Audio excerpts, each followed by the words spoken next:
You radio سدائے حریت جموں کشمیر ہے طارق محمود کو اپڈیٹ سنو جد تو بر صغیر پاک و ہند کی تقسیم ہوئی ہے اس ویلے تو ہی بھارت کی یہ کوشش رہی ہے کہ وہ اس خطہ کو چودھری بن جائے اور اس کی مرضی تو بغیر اس کو کوئی گمانڈی کچھ نہ کر سکے۔ اسے استعماری سوچ کی وجہ نال آج تک بھارت کا تعلقات اپنا گمانڈیاں کے نال اچھا نہیں رہا۔ پاکستان، بنگلہ دیش، نیپال اور چین کے نال تے بھارت کی مخاصمت وقتاً فوقتاً میڈیا کی زینت بڑھتی رہی ہے۔ چین اور پاکستان کے نال تے بھارت کی کئی جنگ بھی ہو چکی ہیں۔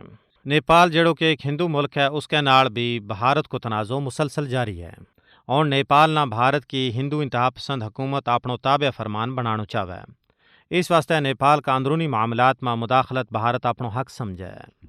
نیپال کا علاقوں پر زبردستی قبضہ کرنا چاہے اور اس کا آئین میں اپنی پسند کی قانون سازی چاہے، لیکن نیپالی قیادت نے بھارت کا اس غاصبانہ اور توسیع پسندانہ طرز عمل نہ صرف مسترد کر دیتو ہے بلکہ اس کے خلاف اپنا رد عمل کو اظہار کرتا ہوا اپنو سیاسی نقشہ جاری کیو، جس میں کاڑا پانی، لیپو لیک اور لیمپی یادورا کا علاقہ شامل ہیں۔ یہ وہ علاقہ ہیں جن پر بھارت اپنا علاقہ ان کو دعوی کر رہا ہے۔ لیپو لیک میں بھارت نے اسٹریٹجک نوعیت کی 22 کلومیٹر لمبی ایک سڑک بھی بنائی ہے۔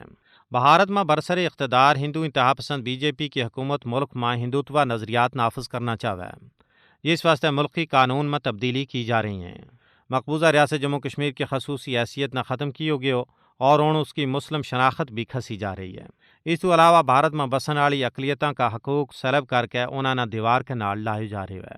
اسی طرح بھارتی حکومت اپنا گمانڈیاں نہ بھی اپنا تابع بنان واسطے ایسا اقدامات میں مصروف ہے کہ ان کی خود مختاری کو نام و نشانی مٹ جائے اور وہ بھارت جیسا فسطائی ملک کا مرہون منت بن کے رہ جائیں۔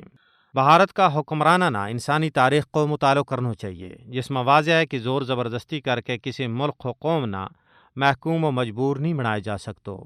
عالمی برادری اور بین الاقوامی اداروں کی یہ ذمہ داری ہے کہ وہ دنیا کا امن و سلامتی نہ محفوظ بنانے واسطے بھارت جیسا توسیع پسندانہ سوچ رکھنے والا ملک کے آگے بند بدیں اور اس نے مجبور کریں کہ وہ ایسا اقدامات تو باز رہیں جس نال خطہ میں طاقت کو توازن بگڑے یا جنگ و جدل کو کاڑو چاڑ چڑھتے رہے۔